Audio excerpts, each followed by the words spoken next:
नमस्कार, भारत 24 देख रहे हैं आप, आपके साथ मैं हूं आयुष सूर्यवंशी। आज उत्तराखंड के मुख्यमंत्री पुष्कर सिंह धामी प्रगति मैदान में 43वें अंतर्राष्ट्रीय व्यापार मेले के उत्तराखंड दिवस समारोह में शामिल हुए। सीएम धामी ने IITF 2024 के उत्तराखंड दिवस समारोह का शुभारंभ किया। अंतर्राष्ट्रीय व्यापार मेले में उत्तराखंड की सांस्कृतिक विविधता के साथ ही विभिन्न उत्पादों की प्रदर्शनी लगाई गई है। सीएम धामी ने मेले में लगाए गए उत्तराखंड के स्थानीय उत्पादों के स्टॉल्स का भी अवलोकन किया और कहा कि राज्य के हस्तशिल्प को विश्व स्तरीय मंच पर बढ़ावा देने के लिए हम प्रतिबद्ध हैं। उत्तराखंड के अपने उत्पाद जो हमारे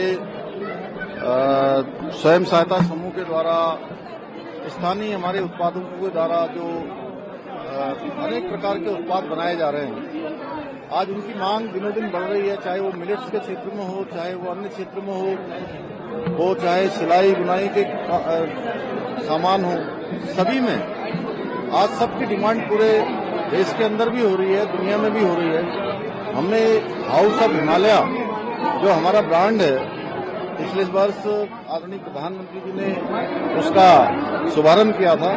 उसके शुभारंभ के बाद आज तेजी से उसकी मांग बढ़ रही है।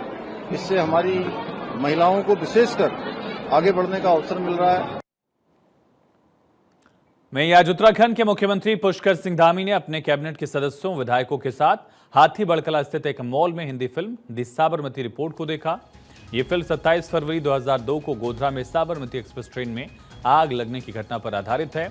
मुख्यमंत्री धामी ने कहा कि दी साबरमती रिपोर्ट फिल्म को उत्तराखंड में टैक्स फ्री किया जाएगा। इस मौके पर फिल्म के अभिनेता विक्रांत मैसी भी मौजूद थे। इससे पहले मुख्यमंत्री आवास में फिल्म के अभिनेता मैसी ने मुख्यमंत्री पुष्कर सिंह धामी से शिष्टाचार भेंट की थी।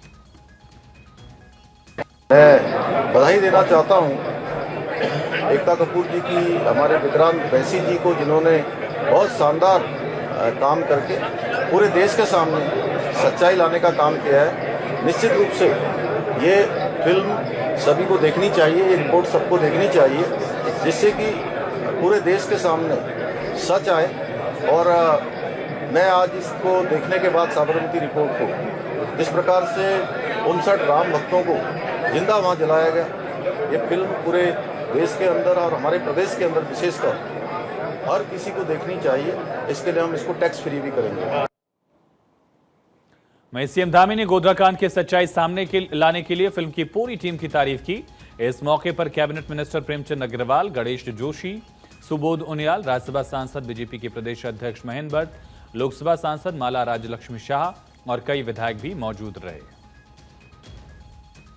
सच छिपा था, उस सच को सामने लाने का काम इस फिल्म के द्वारा आज सामने आया है। यही कह सकता हूँ, सच को रोका जा सकता है लेकिन सच को दबाया नहीं जा सकता। सच एक दिन सामने आता है, वो सच्चाई सामने आई है। मैं जो इसके डायरेक्टर्स हैं, इसके जो फिल्मकार हैं, मैं उनका बहुत धन्यवाद कर रहा हूँ और मैं सबसे अपील कर रहा हूँ कि ये फिल्म सब देखें। और माननीय मुख्यमंत्री जी का धन्यवाद कर रहा हूँ जिन्होंने इसको टैक्स फ्री करने का ऐलान किया, ताकि सब लोगों को इसमें एक देखने की इच्छा भी जागृत होगी। सबसे पहले तो माननीय मुख्यमंत्री जी का आभार व्यक्त करता हूँ। इस फिल्म को उन्होंने टैक्स फ्री किया है, क्योंकि आज कई हमारे लोग ऐसे हैं जिनको गोधरा कांड की सच्चाई मालूम नहीं है। उस सच्चाई को सामने लाने का काम इन कलाकारों ने किया है और विशेषकर हमारी जो नौजवान पीढ़ी है उसको जरूर देखना चाहिए। तो मध्य प्रदेश के बाद अब उत्तराखंड सरकार ने गोधरा कांड पर बनी फिल्म द साबरमती रिपोर्ट को राज्य में टैक्स फ्री कर दिया है। ये बड़ा फैसला लिया गया। मुख्यमंत्री ने अपने कैबिनेट के साथियों के साथ, विधायकों के साथ इस फिल्म को देखा और इसकी तारीफ भी की है मुख्यमंत्री ने। वहीं कोटद्वार में लैंसडौन वन प्रभाग के पनियाली बीट में दो हाथियों के बीच हुए आपसी संघर्ष में एक मखना हाथी की मौत हो गई। रविवार को वन विभाग के कर्मचारियों को ग्रामीणों ने सूचना दी कि पनियाली बीट के जंगलों में दो हाथियों के बीच आपसी संघर्ष हो रहा है। सूचना पर वन विभाग के अधिकारी पहुंचे भी मौके पर, लेकिन तब तक तस्कर हाथी अपने दांतों से मखना हाथी के शरीर पर कई बार वार कर चुका था। इससे उसकी मौत हो गई।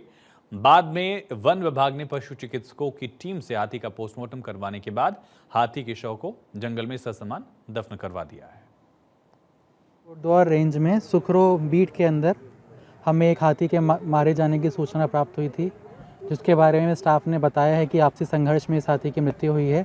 उसके बाद हमारा स्टाफ मौके पे पहुंचा, एरिया को कॉर्डन ऑफ किया। उसके बाद वेटनरी डॉक्टर्स की टीम को हमने बुला लिया है और जो SOP का जो प्रोसीजर है उसके तहत इसका पोस्टमार्टम किया जाएगा और शव निस्तारण किया जाएगा। इसकी कार्यवाही अभी गतिमान है।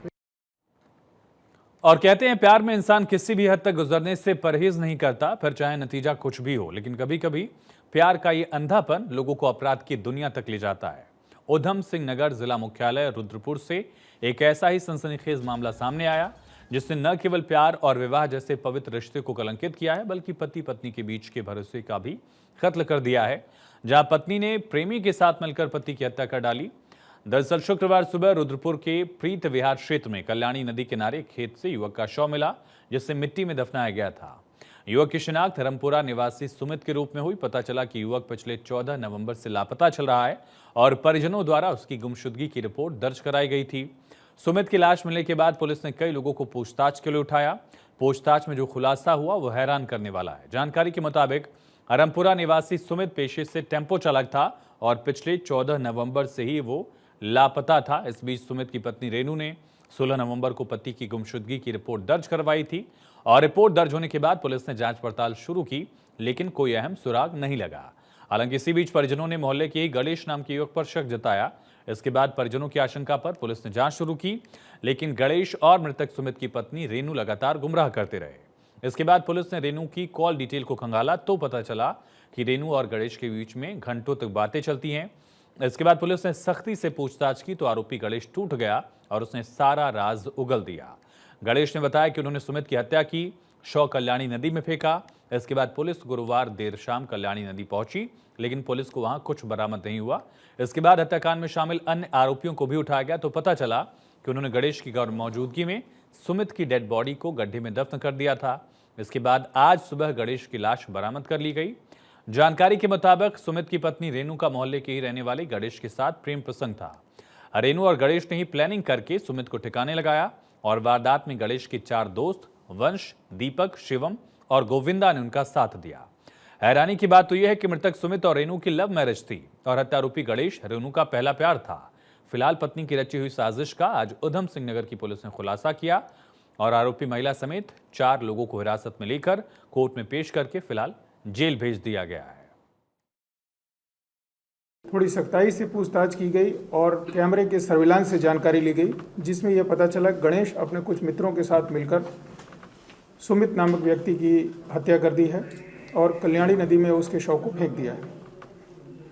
शव की खोजबीन की गई, जिसमें बाद में कुछ और नाम प्रकाश में आए और आज सुबह उस शव को बरामद किया गया और गणेश के साथ जो लोग शामिल थे इसमें, जिसमें कि वह वादिनी जिसने अपनी पति की गुमशुदगी की रिपोर्ट दर्ज कराई थी, उसे भी गिरफ्तार किया गया है।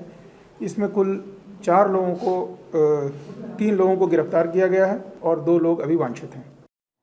विश्व प्रसिद्ध रामनगर के जंगलों में अवैध रूप से अतिक्रमण करके जंगलों की संपत्ति को नुकसान पहुंचाने और जंगली जानवरों की जिंदगी के साथ खिलवाड़ करने वाले अतिक्रमणकारियों के खिलाफ वन विभाग ने अब रूपरेखा तैयार कर ली और जंगलों को अतिक्रमण से मुक्त कराने के लिए वन विभाग का बड़ा एक्शन भी देखने को जल्द मिलने वाला है। जंगलों की संपत्ति पर अवैध कब्जा कर रहे लोगों के ऊपर वन विभाग और रामनगर कोतवाली में गंभीर धाराओं में मुकदमा दर्ज किया गया है।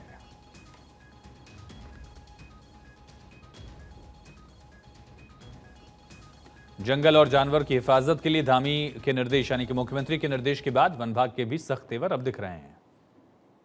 तराई पश्चिमी वन प्रभाग की आम पोखरा रेंज में बहुत सारे गुज्जर हैं जो अलग अलग हमारे ब्लॉक्स और कंपार्टमेंट्स में रह रहे हैं और उनके द्वारा लगातार वन भूमि पर अतिक्रमण का प्रयास किया जाता रहा है और आगे बढ़ाते हुए जमीन जंगल का सफाया करते हुए और उस पर फसल बोई जाती रही है।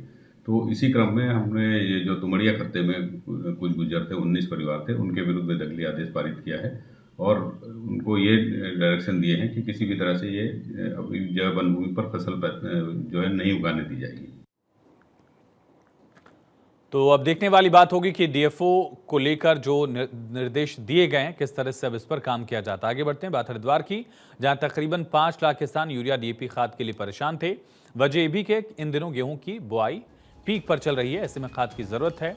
किसान गन्ना समितियों और सहकारी समितियों के गोदाम के चक्कर लगा रहे हैं, जबकि किसी समिति पर खाद को लेकर स्पष्टीकरण नहीं मिल पा रहा है। किसानों को प्राइवेट दुकानों से उड़िया विदाई महंगे दामों पर ये खरीदना पड़ रहा है। दरअसल यूरिया खाद को किसानों का आरोप है कि ये यूरिया बेहतर क्वालिटी का नहीं है। फिलहाल समितियों के लिए जो डिमांड भेजी गई है उसको आने में वक्त लगेगा, लेकिन लगातार विभाग इसको लेकर काम करने का दावा कर रहा है।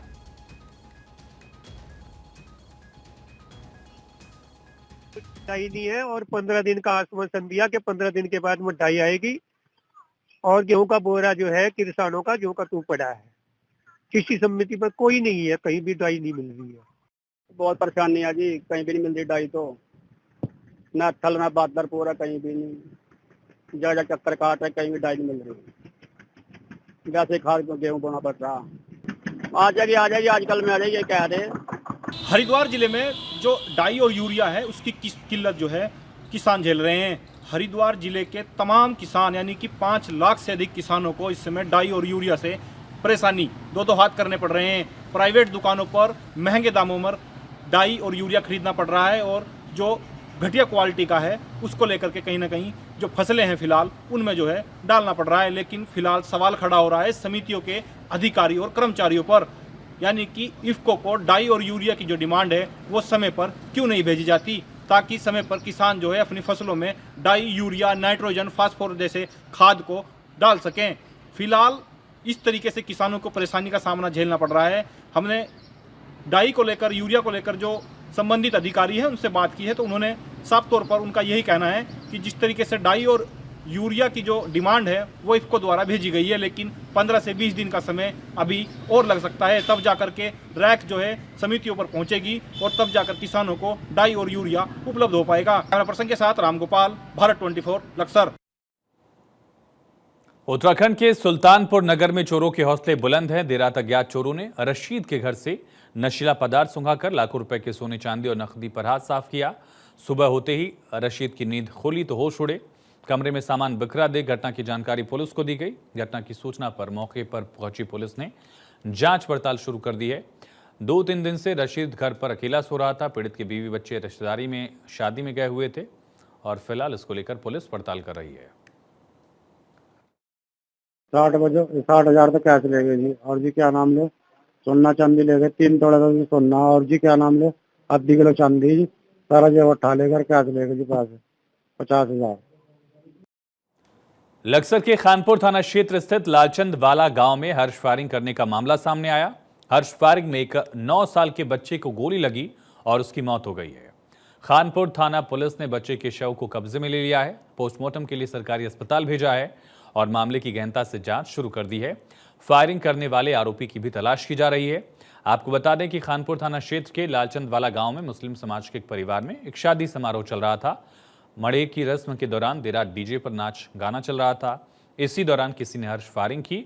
हर्ष फायरिंग में 9 वर्ष के रेहान पुत्र वसीम को गोली लग गई।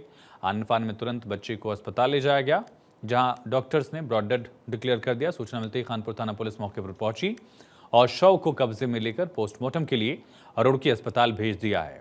पुलिस द्वारा मामले की गहनता से जांच की जा रही है। फिलहाल गांव में मातम पसरा हुआ है।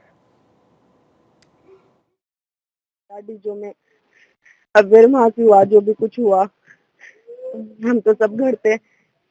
हमें बाद में किसी ने बताया, बच्चों ने आके कि क्या नाम है तुम्हारा बच्चा वहाँ पड़ा बेहोश हुआ हुआ। फिर हम जब गए वहाँ पे देखा, फिर उसके बाद फिर देखा उसको गोली लग रही थी। फिर उसे लेके चले गए। पहले उन्होंने जिनके यहाँ डीजे बज रहे थे ना, उन्होंने इंजेक्शन लगाया उसको।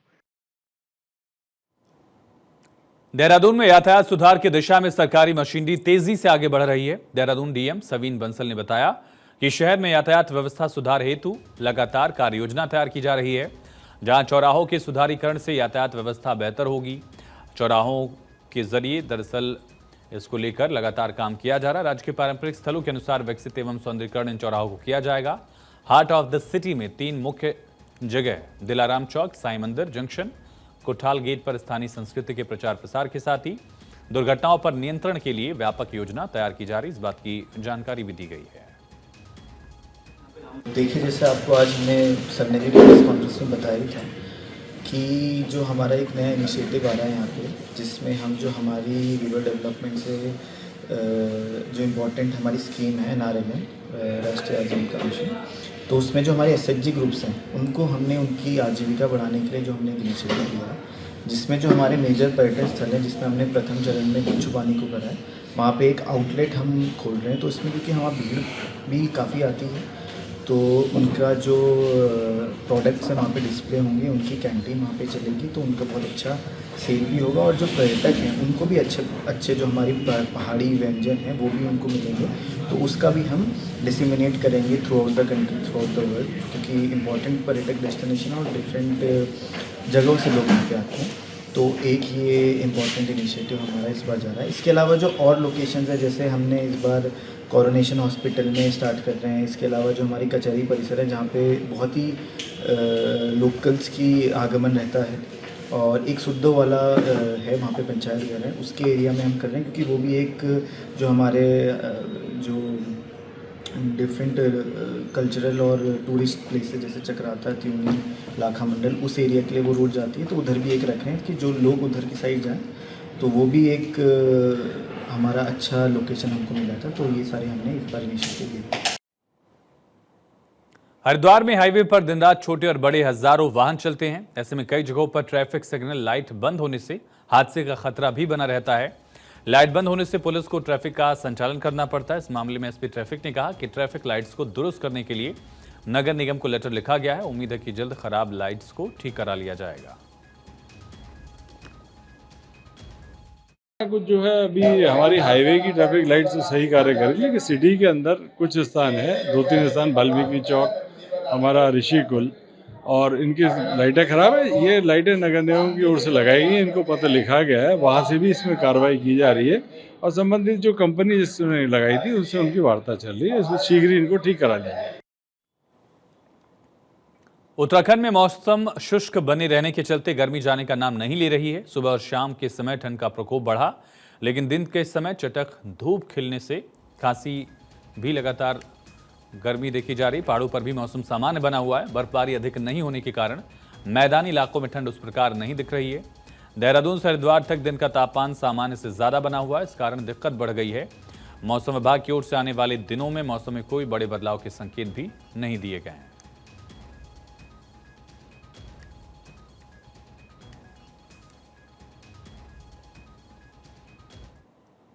सिलक्यारा सुरंग के पास बौखनाग देवता के थौलू मेला की तैयारियां चल रही हैं। 2 दिन का आयोजन, जिसके पहले दिन सांस्कृतिक संध्या में अंतर्राष्ट्रीय सुरंग एसोसिएशन के अध्यक्ष प्रोफेसर अर्नोल्ड डिस्क भी पहुंचेंगे।